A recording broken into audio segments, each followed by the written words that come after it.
Vous avez acheté un jouet Montessori. Vous pensez que c'est un super jouet parce qu'il est en bois, parce qu'il y a plusieurs activités dessus et qu'il a de multiples couleurs, qu'il est très joli. Vous l'avez payé un peu cher, mais c'est normal puisqu'après tout c'est quand même un jouet Montessori. Eh bien, je suis désolée de vous l'annoncer, mais vous vous êtes fait arnaquer. En effet, Maria Montessori n'a pas breveté sa pédagogie. Donc n'importe qui veut se faire de l'argent peut marquer Montessori sur son jouet et le vendre 10 fois plus cher que le prix qu'il vaut pour se faire plus d'argent. Et malheureusement, beaucoup de constructeurs de jeux sont malhonnêtes et inscrivent Montessori sur leur jeu pour pouvoir gagner plus d'argent. Alors dans cette vidéo, on va voir quel matériel fait partie de la pédagogie Montessori et comment repérer les jouets ou le matériel qui se rapproche des principes de la pédagogie Montessori pour que plus jamais vous ne vous fassiez escroquer. Et à la fin de la vidéo, je vous proposerai un petit jeu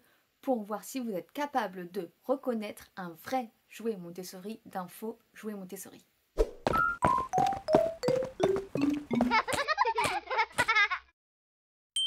Bonjour à tous et bienvenue sur la chaîne de Mamounette Imparfaite. Sur cette chaîne, je vous partage des conseils, des astuces, des recettes et bien d'autres choses pour vous aider dans la vie de tous les jours avec vos enfants. Si vous appréciez le contenu de cette vidéo, n'oubliez pas de me mettre un petit pouce bleu, ça permettra à la vidéo d'être plus vue et aux personnes de repérer de meilleurs jeux pour leurs enfants. Les jouets Montessori n'existent pas. Alors vous êtes en train de me dire, mais qu'est-ce qu'elle raconte? Maria Montessori a créé du matériel pour les écoles, pour les enfants de 3 à 6 ans. Une partie du matériel est basée sur de vrais objets de la vie quotidienne des enfants. Maria considérait les enfants comme des personnes à part entière et donc elle leur donnait de vrais objets pour faire la même chose que nous et non pas des faux pour imiter les adultes. Donc par exemple de vraies cruches, de vraies assiettes, de vrais verres, en gros de la vraie vaisselle. Elle a également créé un matériel sensoriel très concret qui permet aux enfants de mieux comprendre,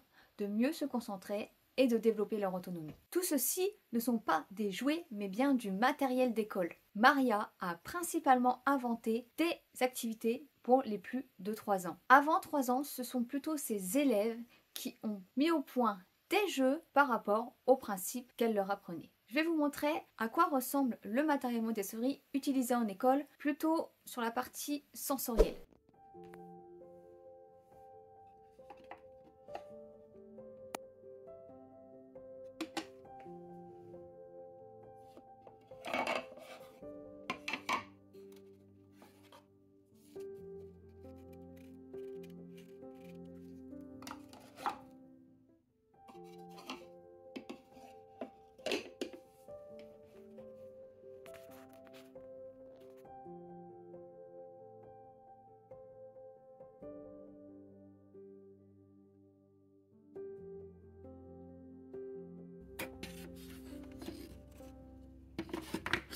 On peut retrouver la tour rose, l'escalier marron, les blocs de cylindre, tout un tas de matériel sensoriel qui ne se trouve pas en magasin. Le matériel de la pédagogie Montessori se trouve principalement sur des sites en ligne. Mais attention, parce qu'il y en a beaucoup qui font encore une fois du faux matériel Montessori. Le site principal qui est certifié par l'AMI, l'association Montessori Internationale, est le site de Nianhui. Alors certes, ce matériel est très cher sur le site, mais évidemment fait pour une classe, donc très robuste. Il existe d'autres sites en ligne qui proposent le vrai matériel Montessori, mais vérifiez bien les dimensions. Je me suis aperçue sur plusieurs sites que le matériel était proposé en version plus petite pour pouvoir être proposé moins cher. Or, plusieurs matériels peuvent s'associer ensemble, comme la tour rose et l'escalier marron. Donc il est important que l'on prenne ce matériel dans les bonnes dimensions. Petit exemple, la tour rose se trouve dans le magasin Nature et Découverte, mais pas de la bonne dimension. Alors malgré tout,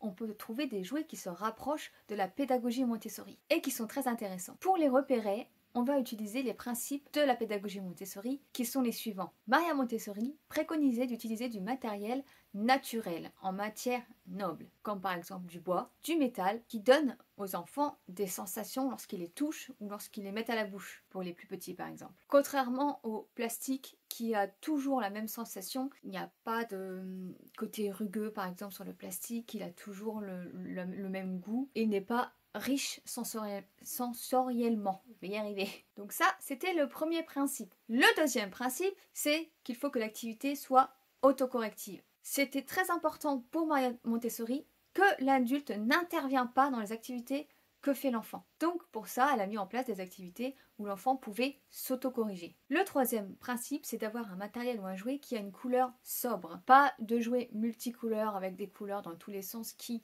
n'ont aucun sens, mais au contraire des couleurs sobres. Alors on peut avoir quelques couleurs, mais pas trop. Et surtout des couleurs qui ont une cohérence. Voilà, le fait d'avoir moins de couleurs, ça invite à la concentration, puisque le fait d'avoir plein de couleurs, au contraire, excite l'enfant et le déconcentre totalement. Le quatrième principe et le dernier, c'est une seule activité à la fois. Et oui, à l'ère de la surconsommation, les jouets multifonctions 10 en 1 envahissent les rayons et vous attirent. Et pourtant, ce sont des jouets que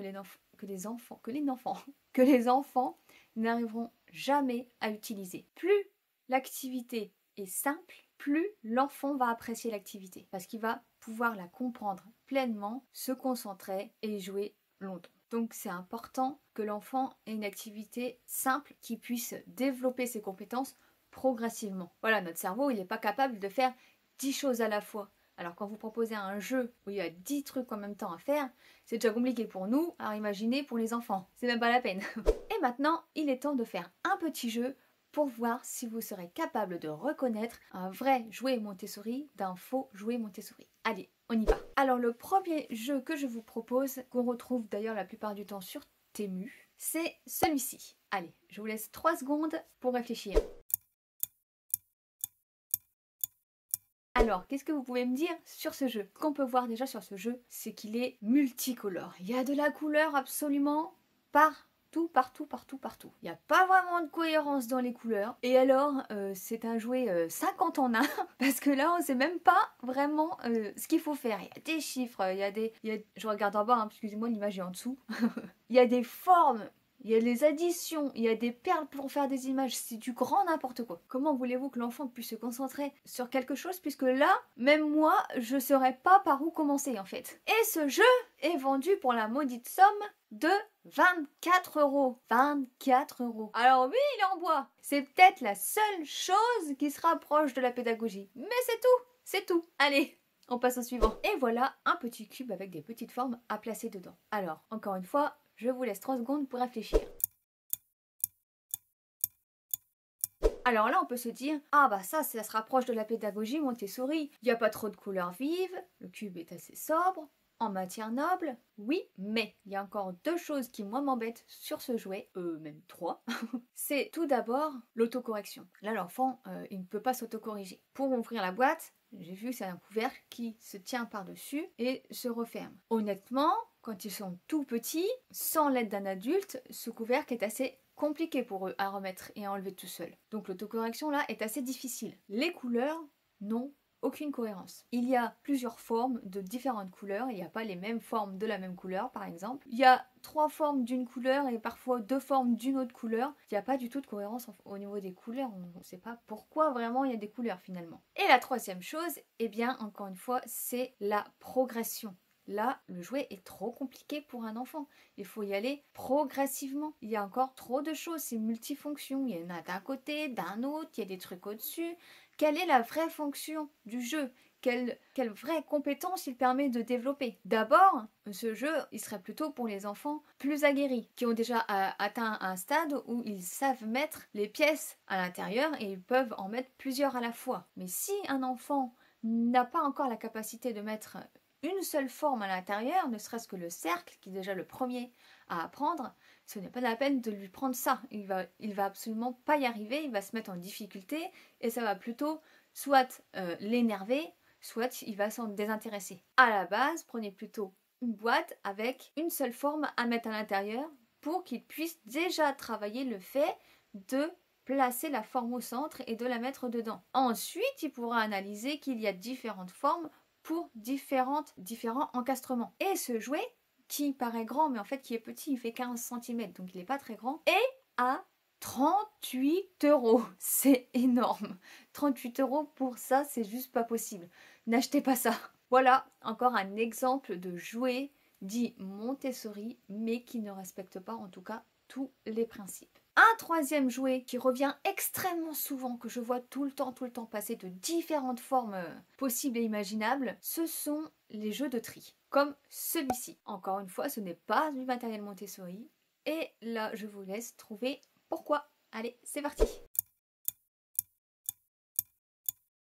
Alors, dans la pédagogie Montessori, on a du vrai matériel de tri, c'est-à-dire des vrais bols qui cassent. On utilise des objets de la vie quotidienne, c'est-à-dire par exemple des graines et une cuillère. Ici, on a 4 bols avec 4 couleurs différentes, une pince, et donc on se retrouve avec un matériel, encore une fois, multifonction. Quelle est la compétence développée? Est-ce que c'est la motricité fine ou est-ce que c'est apprendre les couleurs? On ne peut pas faire les deux à la fois. Et c'est ça le problème qu'on retrouve souvent dans les jeux de tri en jouets, c'est que tout est mélangé. Et puis en plus, il y a des champignons. Pourquoi? Tu ne sais pas.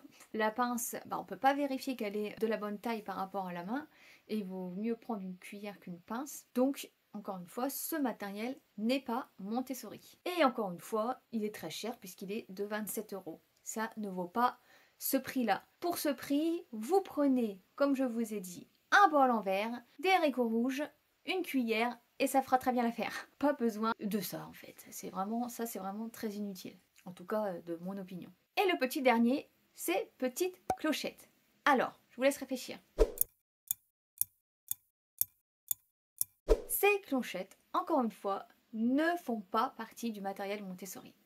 Il existe une activité de clochette dans les écoles Montessori. Mais ce n'est pas du tout ce qu'on retrouve dans ce jeu. Puisqu'en fait, déjà, encore une fois, je pense que là vous l'aurez remarqué tout de suite, les clochettes sont multicolores. Pourquoi? Parce que dans le jeu, je l'ai déjà vu en vrai, les enfants apprennent à faire une mélodie en suivant des points de couleur et donc ils prennent la clochette et ils font gling gling gling gling gling mais ce n'est pas le but de cet exercice normalement. C'est déjà très compliqué. La personne avec qui j'étais quand on a essayé ce jeu l'avait acheté pour son fils et quand elle l'a fait, elle s'est dit mais c'est un peu dur quand même pour les enfants. Et bah oui, parce que d'abord il faut connaître le son des clochettes avant de pouvoir créer une mélodie. Alors que là le jeu c'est juste de créer des mélodies. La vraie activité Montessori se compose de clochettes de 2 couleurs différentes, généralement des blanches et des noires, et il faut associer les 2 mêmes sons ensemble. Là il faut raffiner ses sens. Oh, j'ai ma feuille qui tombe.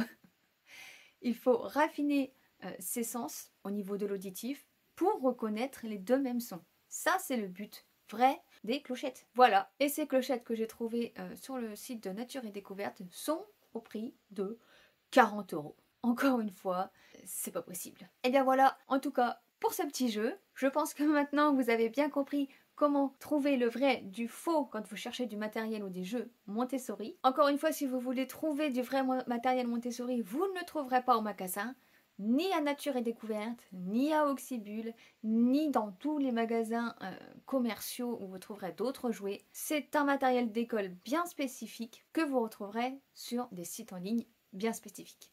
Mais vous pouvez toujours trouver d'autres jouets qui respectent les principes de la pédagogie Montessori et qui permettront à vos enfants de développer leur concentration et leur autonomie. J'espère que cette vidéo vous aura plu. On se retrouve très vite dans une prochaine vidéo. Je vous embrasse. À bientôt.